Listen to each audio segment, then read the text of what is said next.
Hai Tribuners, kembali dalam Tribun Podcast bersama dengan saya Injelita Karur. Saat ini Tribun Podcast berada di Convention Center Sutanraja Hotel bagian Kabupaten Minahasa Utara, yaitu di Maumbi, Sulawesi Utara. Dan kita Tribun Podcast kali ini akan membahas tema kita, yaitu kegiatan peningkatan kapasitas tenaga pendamping profesional P3PD Kemendesa PDTT Republik Indonesia.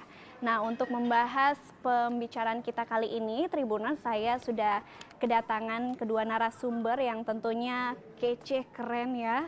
Langsung saja kita sapa Bapak Idam Zakaria SEMM selaku Kemendesa Republik Indonesia dan juga Bapak Green Marweke Koordinator Provinsi. Halo Pak, selamat malam, apa kabar? Selamat malam. Gimana kabarnya Pak? Luar biasa hari ini Pak? Alhamdulillah sehat. Luar biasa sehat ya Pak ya. Dan nih Pak, kita akan bahas tentang tema kita pada hari ini ya Pak ya. Tadi kita juga sempat melihat suasana acara yang dibuka saat ini. Kira-kira acara ini itu seperti apa sih? Mungkin dari Bapak Green bisa menjelaskan. Ya, oke. Acara ini adalah peningkatan kapasitas pendamping desa. Yang mana sebenarnya acara ini dulunya setiap tahun dilaksanakan, tetapi kemudian karena COVID jadi terjadi penghematan. Ya. Ini kita mungkin walaupun memang dilaksanakan di setiap tahun, tetapi secara bergantian. Jadi kita punya 12 kabupaten kota, tahun lalu ada 3 kabupaten kota, tahun ini ada 6, tahun depan nanti ada 3 lagi sisanya. Nah, tahun ini kita diikuti oleh 361 peserta dari 6 kabupaten kota. Ya memang lumayan banyak. 2 diantaranya itu dari pulau terluar, Sangihe dan Talaut. Sangihe itu cukup besar, Talaut lagi lebih besar, 19 kecamatan, ya, pesertanya lumayan banyak. Dan karena banyaknya peserta kita ditampung di 4 hotel.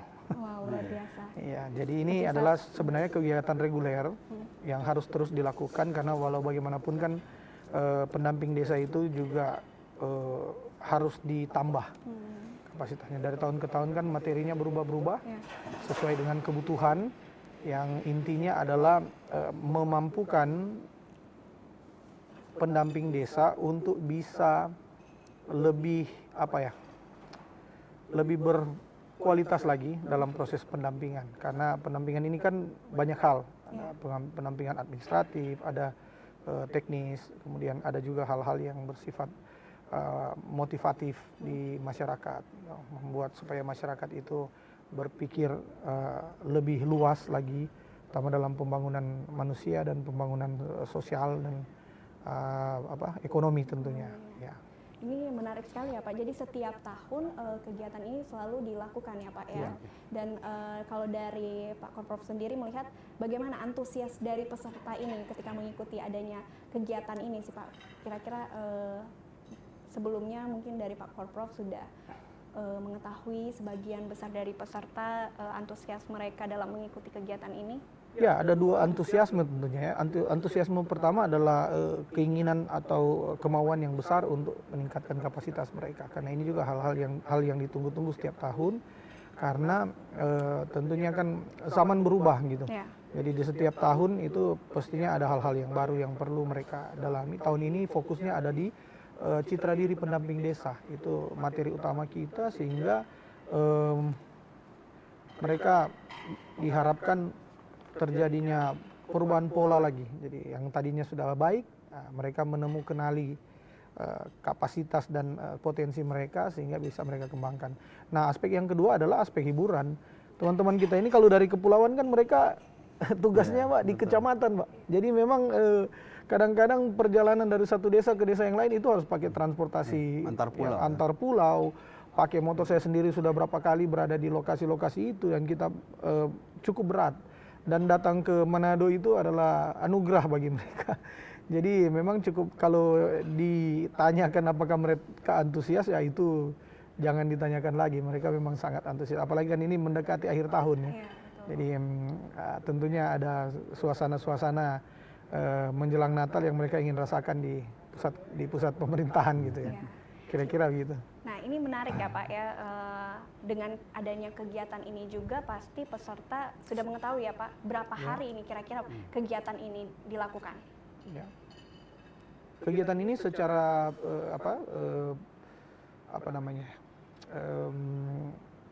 sesuai dengan yang kami terima itu berlangsung selama 4 hari. 3 hari efektif untuk pelatihannya.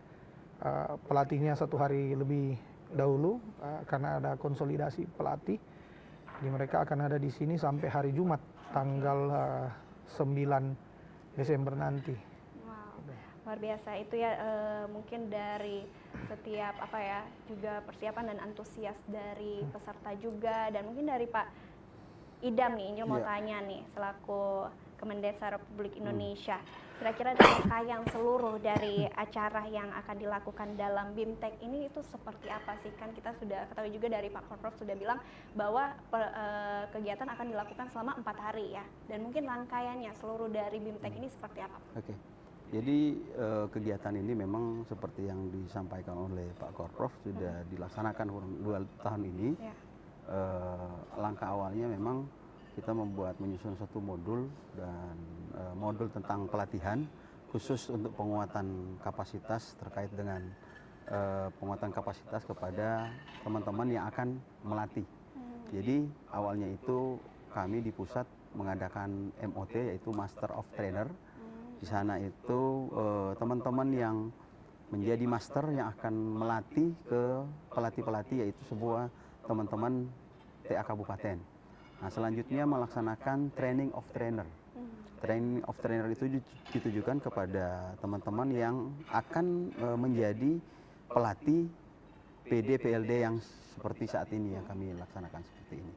Nah, untuk Provinsi Sulawesi Utara sendiri untuk tahun ini ada 6 kabupaten yang menjadi lokus untuk kegiatan P3PD. Dan ya kami berharap kegiatan-kegiatan seperti ini ya bisa dimanfaatkan oleh teman-teman khususnya PDPLD untuk lebih meningkatkan kapasitas mereka.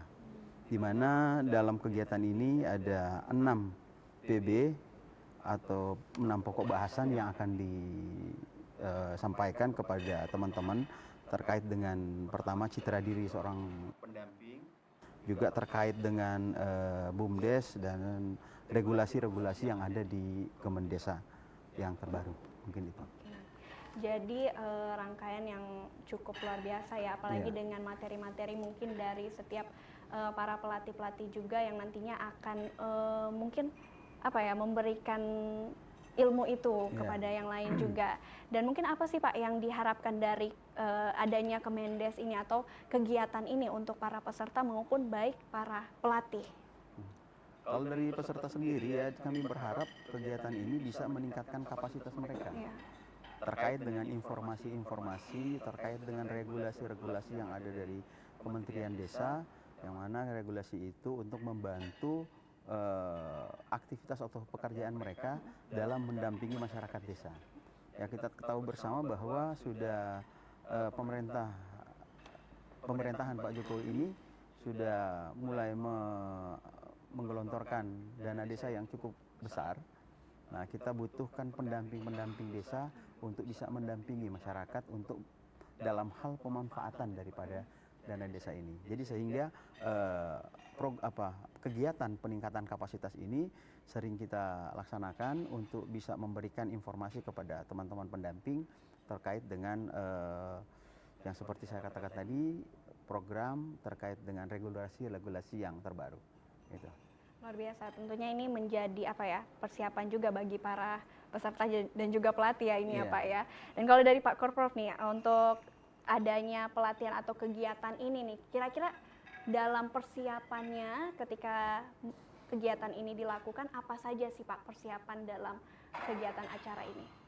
Ya, kalau persiapan kan ada teknis dan ada administratif ya. Jadi kalau secara administratif ya memang dari P3PD Pusat itu sudah menjadwalkan kita supaya kegiatan ini harusnya di bulan Oktober, tapi karena padatnya kegiatan sehingga kita harus mundur sampai ke awal bulan Desember. Persiapan secara teknis tentunya kan sudah disampaikan tadi oleh Pak Idam bahwa kita sudah secara berjenjang itu dilatih. Jadi sebetulnya pelatihan ini pelatihan untuk pendamping desa dan pendamping lokal desa. Tetapi dalam prosesnya semua tahapan itu sudah mengikuti. Dari dari tenaga ahli pusat itu sudah membuat kegiatan Master of Trainer. Saya sendiri ikut kegiatan itu, Pak Idam juga ikut, kita sama-sama. Modul ya. Pertama penyusunan modul dulu. Jadi penyusunan modul dulu oleh tim P3PD. Lalu sesudah itu kita masuk ke MOT. Saya ikut waktu itu Master of Trainer. Kemudian Master Trainer ini kemudian melatih para trainer. Para trainer ini adalah terdiri dari tenaga ahli kabupaten dan tenaga ahli provinsi yang tersedia sesuai dengan kuota yang yang diberikan. Kuota kita 39, 35 dari daerah, 4 itu dari pusat. Kemudian sesudah itu ya baru dilakukan acara training seperti ini, peningkatan kapasitas berupa bimbingan teknis dan lain sebagainya. Jadi dari sisi persiapan ini sudah sangat matang ya, karena ini event tahunan. Kami pun sendiri dalam persiapan secara secara personal dari tenaga ahli para trainer di daerah itu juga merupakan orang-orang yang cukup berpengalaman gitu ya. Jadi mereka itu ditambahkan, jadi dalam proses training of trainers itu mereka ditambahkan hal-hal yang kebaruan yang mau diterapkan. Contohnya bahwa untuk kedepannya ini sudah dicanangkan bahwa perencanaan itu berbasis data. Data itu adalah SDGs, itu salah satu dalam pokok bahasan 2 kalau saya tidak salah.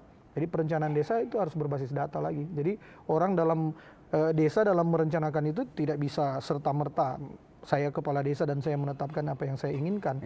Itu harus berdasarkan data rigid ya.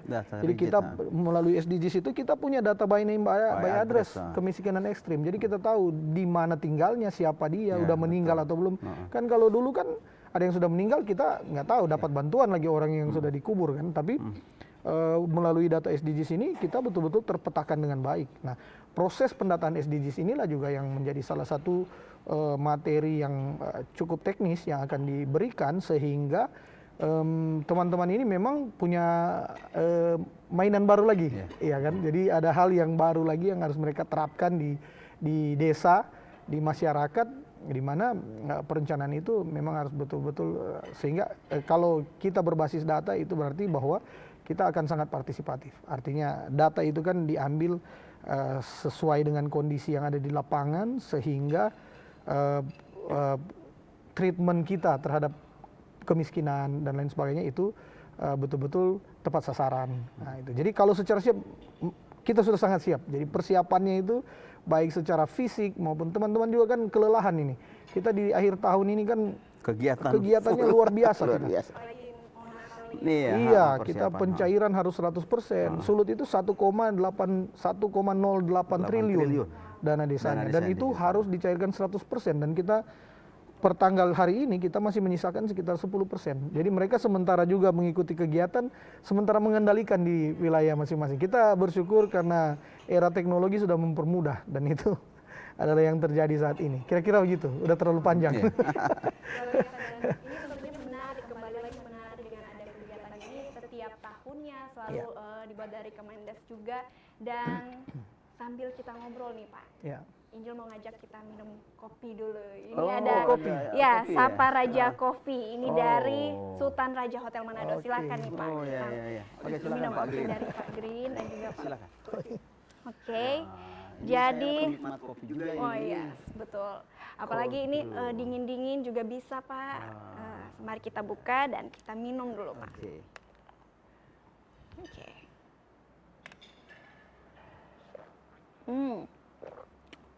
Wow, gimana penikmat kopi? Kalau dari Pak Idam dan juga Pak Green, gimana rasanya? Saya jarang-jarang, tapi termasuk nikmat juga. Nikmat ya, waduh luar biasa. Apalagi ini botolnya unik, bisa dibawa kemana aja Pak. Oh ini bisa dibawa ya? Iya bisa. nanti dibawa aja Pak. Oke. Jadi kalau kita pengen lagi, kita bisa request kemana? Ini Pak, kita ada dari Sultan Raja Hotel Manado ini ada promo-promo menarik di bulan Desember. Jadi ini ada Sapa Raja Coffee, ini namanya Sapa Raja Coffee. Jadi Tribuners yang mau ini hanya Rp25.000 aja Pak. Rp25.000 ada dua rasa yaitu ada latte dan juga gula aren. Yang saya minum ini apa? Itu kayaknya gula aren ya Pak ya. Oke. Ini latte, Pak. Itu latte. iya, Oke. iya. Nah, Oh, itu aren. selain benar. ya, Kopi aren. rasanya enak kan Pak? Ya, enak. Enak. Dan selain Sapa Raja Coffee, Sultan Raja juga ada promo-promo menarik nih Pak di Ya, bulan oke. Desember. Seperti Bapak bilang tadi ya, bahwa di akhir tahun pastinya sangat sibuk, apalagi kegiatan-kegiatan yang ada. Dan pasti buat Tribuners nih yang lagi cari-cari promo-promo menarik, apalagi mungkin dari Bapak atau Ibu atau mungkin istri atau keluarga yang lagi cari-cari dinner buffet, ada pohon Natal juga, ada sound system, LCD dan proyektor. Itu promo Christmas dinner Pak. Jadi bisa buat Tribuners yang lagi cari-cari Christmas dinner, Hotel Sultan Raja Manado tersedia dengan Rp125.000 per pax, minimal 30 pax Pak. 30 pax. Jadi menarik ya Tribuners, kalau Tribuners ingin mencari Christmas dinner, yang ingin melakukan Christmas dinner bisa langsung saja. Ini harganya lagi promo yaitu Rp125.000 per pax, minimal 30 pax. Dan selain promo Christmas dinner dan juga ada Sapa Raja Coffee, Sultan Raja juga ada wedding promo nih Pak. Oh, iya. Wedding promo mulai dari 15 jutaan sampai iya. dengan venue-nya juga Pak. Tadi saya lihat pas masuk. Ya betul ya Pak ya. Hotel, ya. Ada juga. Jadi ini Untuk 100 pack ya. ini iya Pak. Jadi ini ada mulai dari 30 pax. Oh, mulai 30 pax hingga dengan 1.500 pax. Jadi itu ada chapel, garden, pool, ballroom sampai dengan convention hall yang ada di sini nih Bapak. Dan kemudian ada juga promo foodnya nih Pak. Promo foodnya yaitu ada chicken lemongrass hanya Rp49.999. Kemudian yaitu ada juga goropa goreng tofu pedas Rp59.999. Gimana Pak? Menarik ya Pak ya promo-promo yang ada di Sultan Raja Hotel ini. Jadi buat Tribuners langsung saja karena di Sultan Raja Hotel ini menyediakan promo-promo yang menarik tentunya di bulan Desember untuk Anda semua. Oke, lanjut nih Pak. Kita ngobrol-ngobrol sambil diminum juga nih Pak. Oke. Tadi Injil juga mau tanya-tanya nih, bagi pelatih ya, ini lebih ke pelatihnya mungkin atau juga peserta nih. Kalau pelatihnya sendiri Pak, ada persyaratan mungkin bagi mereka untuk menjadi seorang pelatih atau bagaimana Pak? Oke, Kalau dari Pak? Kalau pelatih memang yang melatih ini wajib mengikuti training of trainer. Kembali lagi ya Pak? Ya, kembali lagi. Yang melatih itu wajib. Karena kan dengan mereka mengikuti training of trainer itu sebagai mereka mendapatkan bahan untuk bagaimana bisa melatih teman-teman yang akan dilatih nantinya. Nah, kita kan saya sudah jelaskan tadi bahwa melewati proses yaitu MOT, Master of Trainer. Nah, itu master-master yang akan melatih para Jadi trainer. sebelum kegiatan BIMTEK mereka sudah Iya, ada trainernya ada dulu ya trainer Pak di ya? Jakarta. Oke. Oh jadi sebelumnya di Jakarta? Oh ya, di Jakarta. Khusus mereka itu di Jakarta. Itu Jadi, dilakukan di bulan apa itu Pak? Itu kami laksanakan kalau nggak salah bulan September. September. Ya, TOT itu bulan September. 5 hari di Jakarta. 5 hari. Ha-ha. Kemudian Pelaksanaannya. persiapan langsung untuk pelatih-pelatih ya, sendiri? untuk nantinya mereka yang akan melatih teman-teman di tingkat PD dan PLD. Jadi PD itu di tingkat kecamatan dan PLD atau istilahnya pendamping lokal desa adanya di desa. Wow, luar Untuk biasa. peningkatan kapasitas. Jadi kalau pelatih sendiri mereka sudah siap juga ya Pak? Sudah siap, Sangat siap. sangat siap. Ya. Iya. Dan nanti mungkin dari kedua Bapak ini besok akan ikut juga dalam kegiatan. Ya, kami jadi pelatih. Juga pelatih juga jadi ya pelatih langsung juga. ya. Mungkin dari Tribuners penasaran seperti apa ada juga di Tribun Manado. Dan kita lanjut ya Pak ke tentang Sulawesi Utara, masih dalam Sulawesi Utara nih mungkin dari Bapak Green selaku Korprov nih bisa menjelaskan mungkin keberhasilan program pendampingan apa sih Pak yang ada di Sulawesi Utara di tahun ini ya kurang lebih. Oke, jadi keberhasilan pendampingan memang sulit mengukurnya. Jadi kan kita ini kan ada sifatnya kadang-kadang kualitatif. Kualitatif ini kan sangat subjektif. Kalau kita ke desa akan bilang oh yang ini bagus, yang ini tidak, gitu kan. Padahal sebenarnya kan harus ada ukurannya gitu. Nah, salah satu parameter yang dibuat oleh pemerintah atau Kementerian Desa yaitu mengukur indeks desa membangun. Jadi indeks desa membangun ini adalah sebuah kaidah statistik di mana diukur kadar keberhasilannya melalui tiga indikator utama, yaitu indeks ketahanan ekonomi, indeks ketahanan sosial, dan indeks ketahanan lingkungan. Tiga hal ini adalah hal yang melingkupi atau sudah mencakup keseluruhan aktivitas desa dalam proses pembangunan. Nah, ini adalah cara melihat atau mengukur sejauh mana intervensi pemerintah melalui Undang-Undang Desa Nomor 6 di dalam pelaksanaan pembangunan desa. Undang-Undang Desa Nomor 6 itu di dalamnya adalah dana desa.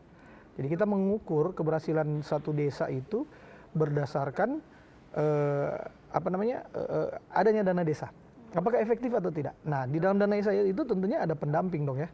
Jadi kita tentunya jika indeksnya baik, tentunya kualitas pendampingan juga harusnya baik. Tidak mungkin kualitas pendampingan berbanding terbalik dengan kualitas desa itu sendiri kan, itu pasti ada.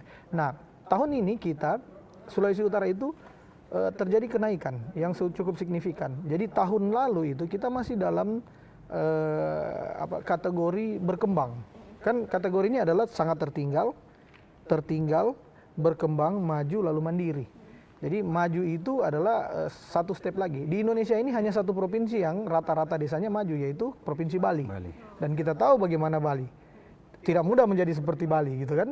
Kemudian panjang jalannya. Tapi kalau untuk desa maju, itu hanya ada 9 di Indonesia. Salah satunya Sulawesi Utara. Dan kita berhasil masuk ke 10 besar nasional. Dari sisi urutan. Jadi Bali mandiri, lalu ada 9 provinsi maju, kita salah satunya. Jadi tahun ini kita dapat indeks 0,719 sekian. 0,7 masuk 10 besar kan? Iya, masuk 10 besar. Jadi 0,7 itu adalah sudah rata-rata maju. Dan itu dibuktikan memang kita terjadi peningkatan lonjakan yang luar biasa, yaitu ada 180 desa mandiri tahun ini. Yang tahun lalu itu cuma 60-an. Itu kan lumayan, 100 lebih desa menjadi mandiri. Nah, untuk mandiri ini kan tidak mudah, ya kan? Kemudian kita juga mengalami lompatan di mana tahun lalu kita masih punya 3 desa sangat tertinggal. Tahun ini kita tinggal tertinggal. Jadi kita tidak punya lagi desa sangat tertinggal. Dan ini kan suatu ya bisa dikatakan, bisa dibanggakan lah, baik oleh pemerintah Provinsi Sulawesi Utara tentunya yang mengelola pembangunan dan kemudian secara berjenjang mengontrol itu, dan juga kami pendamping desa yang memfasilitasi itu. Ada kebanggaan bagi kami bahwa kerja keras teman-teman yang dari pulau ke pulau. Kemarin saya dari pulau Minahasa Utara ini terlihat mudah, tapi ada pulau. Kemarin saya dari pulau Talise dan itu tidak mudah ke sana. Saya kasihan teman-teman, tapi upaya mereka yang luar biasa itu kan membuahkan hasil. Minahasa Utara ada 35 desa mandiri tahun ini. Ya, ada 35. Iya, dan itu banyak loh itu. Itu banyak. Lompatan lebih dari 100 dalam 1 tahun itu kan bukan sesuatu yang kecil gitu kan. Jadi efektivitas dana desa, kemudian efektivitas pendampingan itu tercermin dalam naiknya indeks desa membangun Sulawesi Utara secara rata-rata. Iya. Nah, ini tadi ya kalau mau dibilang tentang fasilitas mungkin dari Kemendes juga atau upaya-upaya seperti mereka dari desa sendiri, apa sih upaya-upaya yang mereka perlihatkan atau mereka berikan nih Pak untuk sehingga indeks ini berkurang ataupun sudah tidak ada lagi desa yang tertinggal ini? Mungkin dari Pak Idam bisa menjelaskan. Jadi kalau terkait dengan itu ya banyak program-program juga. Jadi ada program BLT ya, bantuan langsung tunai.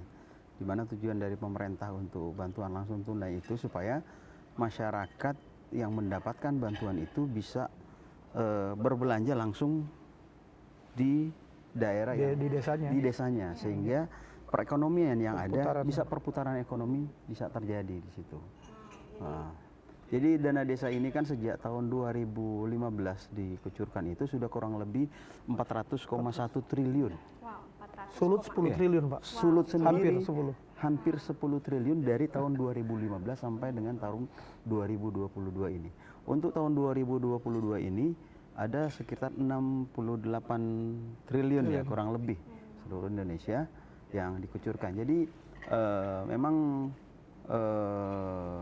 perkembangan dari adanya dana desa ini sangat-sangat signifikan. Nah, bagaimana pembangunan yang di desa yang dulunya desa itu cuma siap atau cuman melihat. Nah, sekarang desa sudah mengelola sendiri. Sudah diberikan tanggung jawab pengelolaan oleh pemerintah melalui dana desa ini. Dan kita juga dari Kementerian Desa mensupport teman-teman pendamping untuk lebih meningkatkan kapasitas seperti kegiatan-kegiatan seperti ini agar supaya pendampingan terkait dengan penggunaan dari dana desa ini lebih baik lagi. Mungkin itu. Luar biasa tentunya ini itulah yang menjadi salah satu bisa sehingga masuk dalam 10 besar ya Provinsi Sulawesi Utara. Alhamdulillah dan puji Tuhan. Dan tentunya tadi kita juga sudah mendengarkan dari Pak Idam harapan dengan adanya BIMTEK ini atau kegiatan ini. Kalau dari Pak Korprof sendiri nih, seperti apa sih harapan dengan adanya kegiatan ini nih, dari Pak Green? Ya, harapannya ya ada terjadi peningkatan ya. Jadi tujuan dari tujuan pelatihan ini kan adalah proyek perubahan. Jadi tema sentralnya adalah proyek perubahan. Proyek perubahan itu apa ya? Proyek perubahan pertama adalah terjadi perubahan transformasi di diri pendamping desa itu sendiri. Jadi kita bertransformasi menjadi lebih dinamis gitu. Nah itu satu. Lalu kemudian di desanya sendiri, buah dari pendampingan itu diharapkan desa juga bertransformasi. Transformasi ini apa? Ya lebih banyak hal. Kita tahu bahwa persoalan di desa itu banyak, kompleks. Selain itu juga paradigma masyarakat, cara pandang terhadap dana desa itu kan terlalu simpel gitu. Bahwa ini adalah bantuan dan digunakan saja seenaknya gitu kan. Sehingga memang ini perlu diarahkan. Nah, harapan kita dari pelatihan ini adalah hal-hal seperti itu, inklusivitas. Jadi pembangunan secara inklusif, semua kaum marginal ikut, kaum minoritas juga ikut dalam desa. Kadang-kadang kan hal-hal ini kan menjadi jomplang di pelaksanaannya di daerah karena ya kurangnya wawasan, terus keterlibatan. Masalah inklusif ini juga menyinggung tentang keterlibatan masyarakat. Jadi yang tadi itu indeks ketahanan kan ada 3, ekonomi, sosial, dan lingkungan. Kadang-kadang ekonomi dan lingkungan sangat baik, tapi sosialnya tidak. Banyak orang pandai di desa itu tidak mau terlibat dalam pembangunan. Mereka pikir acu-acu ya, saya bukan elit desa. Buat apa saya memberikan itu? Sebaliknya juga elit desanya merasa bahwa lah kami kan yang pegang itu sesuai dengan undang-undang desa, saya kan penguasa anggaran, gitu kan? Itu kan suka-suka saya. Nah ini paradigma yang masih terjadi. Nah, kita belum bagaimana Pak kalau solusinya kalau masyarakat tidak berpikir lagi dengan adanya sosial mereka baik gitu. Ya inilah tantangan kita. Inilah tantangan kita. Itu masih di luar tantangan katakanlah infrastruktur. Bagaimana kita membuat desa mandiri kalau di desa itu saja tidak ada listrik? Ya kan? Kita mandiri. Desa mandiri itu kan ukurannya banyak, yaitu layanan publik yang semakin terbuka, desa digital, masyarakat cara untuk mendapatkan layanan itu tinggal online. Mau online bagaimana untuk desa-desa terluar kita yang listriknya hanya 4 jam sehari, cuma jam 6 sampai jam 10 malam, jam 11 mereka udah gelap gulita, gitu kan? Nonton Piala Dunia aja nggak bisa, iya kan? Kira-kira seperti itu gitu. Nah, bagaimana mereka itu akan disamaratakan dengan desa-desa yang katakanlah lebih mudah. Contoh IDM Sulut itu kan kalau di daratan kan lebih banyak. Minahasa itu 63 desa itu, desa mandiri, dan tidak ada yang merasa heran kalau itu terjadi gitu karena mereka ada di lokasi yang cenderung lebih mudah dengan dukungan sosial dan ekonomi dan juga lingkungan yang baik gitu. Nah, ini juga menjadi PR. Jadi itu tantangan pendamping desa. Nah, kita maunya luaran dari pelatihan ini ya mereka dimampukan untuk itu. Pendamping desa kan bukan Superman. Jadi mentang-mentang pendamping desa dia tahu semua. Tidak seperti itu juga. Karena kita juga level PLD kita itu kan minimum requirement-nya hanya SMA. Jadi kita mau jadi otomatis Kementerian Desa harus merancang program peningkatan kapasitas untuk memang mereka juga ditambah gitu. Jadi sebenarnya kita saling membutuhkan, ya kan? perubahan membutuhkan kita membutuhkan perubahan, semuanya itu berjalan seiring sejalan gitu. Justru itu ada baiknya memang setiap tahun adanya kegiatan ini ya Pak Iya. ya, agar tetap melatih dan saling melatihkan lagi Iya. kepada masyarakat juga, saling membaur juga, dan tentunya ada 3 itu tadi, sosial juga terpenting untuk masyarakat. Dan ini Pak, kita sudah bicara kurang lebih dari 30 menit nih Pak untuk berbincang-bincang, dan apalagi juga persiapan mungkin besok hari. Itu lanjut lagi ya Pak ya di pagi hari. Itu jam berapa itu Pak? Ya mulai Jam 8 ya. sesuai dengan rundown acara kita akan mulai jam 8. Cuman kan ini ada beberapa atau sebagian daripada teman-teman peserta ini kan harus diinapkan di beberapa hotel, sehingga mungkin kelas-kelas itu akan dimundur jam. Oh jadi ada belajarnya. terbagi Mungkin kelas-kelas setengah nih, jam, Pak? kalau yang lain mulai jam 8, mungkin mereka jam 8.30 karena perjalanan, mengingat perjalanan ke Oke, jadi ada kelas-kelasnya untuk Iya. BIMTEK ini ya Pak Iya, ya? ada kelas. Ada 13 kelas untuk 13 kelas. 13 kelas. Berarti ganti-gantian itu ya Pak, di waktu yang berbeda atau gimana? Enggak, langsung. itu paralel itu, Langsung. jalan satu kali. Langsung jalan sekali karena masing-masing udah punya pelatih di kelas Pelatih. masing-masing. Oh, Nah, oke. Jadi langsung di satu Iya. convention sini ya Iya. Pak ya? Enggak, Di dia per kelas, kelas, di dia ruangan per per kelas. kelas. Oh, Ya, oke, dibuat per kelas. 30 orang per kelas. 30 orang per 30 kelas. orang per Wow. kelas. Luar biasa, dari setiap kabupaten yang berbeda. Iya, 6 kabupaten 6 yang kabupaten. menjadi lokus 2022 ini, khusus Sulawesi Utara itu ada 6 kabupaten. 6 kabupaten. Nah. Wow, luar biasa ya, kita sudah tentunya menarik, apalagi dengan ada kegiatan ini setiap tahun, dan luar biasanya Sulawesi Utara juga masuk dalam 10 besar ya Pak ya. Dan untuk Tribuners juga nih selanjutnya nih Pak, kepada Tribuners atau juga para pelatih dan juga para peserta dari Bapak Korprof dan juga dari Pak Idam juga bisa memberikan pesan nih kepada Tribuners maupun para peserta dan juga pelatih, sekalian kita menutup closing statement dari rangkaian pembicaraan kita pada hari ini Pak. Dari Pak Idam, silakan Pak. Oke, ya kami berharap dengan pelatihan ini, terutama teman-teman pelatih bisa lebih maksimal untuk memberikan ilmu yang telah didapatkan saat TOT, agar supaya teman-teman yang mengikuti atau menjadi peserta, khususnya PD, PLD, bisa mendapatkan pengalaman atau ilmu yang bisa lebih meningkatkan kapasitas mereka. Dan kami berharap juga teman-teman yang menjadi peserta lebih serius lagi dalam mengikuti materi-materi, karena kalau kita lihat materinya cukup padat, ada 6 pokok bahasan yang harus kita selesaikan dalam 3 hari ini, sehingga memang butuh kesiapan fisik yang cukup, karena mereka seharian di dalam kelas, karena biasanya kan mereka di lapangan. Nah, hari ini mereka akan beberapa hari ini full di dalam kelas, sehingga ya gitulah, butuh stamina. Walaupun dia cuma duduk belajar, tapi kan kadang orang yang sudah terbiasa bekerja dengan dia berdiam diri akan menimbulkan kejenuhan. Jadi mungkin kepada peserta agar supaya lebih menjaga stamina dan supaya bisa mendapatkan ilmu yang lebih baik lagi. Kalau dari Bapak Green? Ya, pertama untuk pendamping desa, bahwa ini adalah kesempatan yang baik yang disediakan oleh negara. Anda dibayar mahal untuk kegiatan ini, negara menyiapkan uang yang banyak, manfaatkan dengan baik, karena kesempatan meningkatkan kapasitas itu kan tidak datang setiap saat. Terutama jaga fisik agar supaya tetap fit. Ada yang dari lautan itu tidak terbiasa dengan AC, Anda akan 4 hari itu berada di AC, dan itu tentunya adalah tantangan yang lain gitu kan. Dan tentunya keharapan kami ya seriuslah dalam mengikuti kegiatan, supaya kegiatan ini efektif gitu, efektif, dan kita secara administratif dan moral kita tidak merugikan.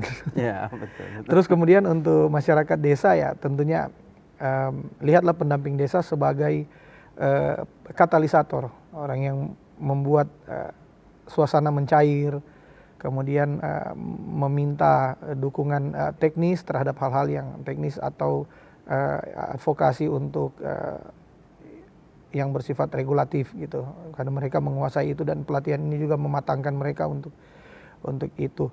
Lebih daripada itu adalah terlibatlah dalam pembangunan desa, karena siapa lagi yang akan membangun desa kita kalau bukan kita. dan konsep pemerintah Presiden RI untuk membangun desa dari pinggiran itu kita harapkan bisa terwujud melalui keterlibatan masyarakat desa ditambah dan dikuatkan dengan adanya pendamping desa di setiap desa. Kira-kira itu harapan kami. Jadi ada statement dari desa, oleh desa, dan untuk desa. Terima kasih Pak Idam dan juga Pak Green untuk waktu dan Oke, terima kasih. Terima kasih. bisa beristirahat kembali karena besok akan lanjut lagi ya Pak ya. Terima kasih untuk waktunya dan demikian Tribunas perbincangan kita dalam kegiatan peningkatan kapasitas tenaga pendamping profesional P3PD Kemendesa PDTT Republik Indonesia. Saya Injelita Karus, sampai jumpa di live podcast selanjutnya. Oke, lanjut minum. Oke, lanjut. Oh iya, thank you. Memang langsung udah ketiduran.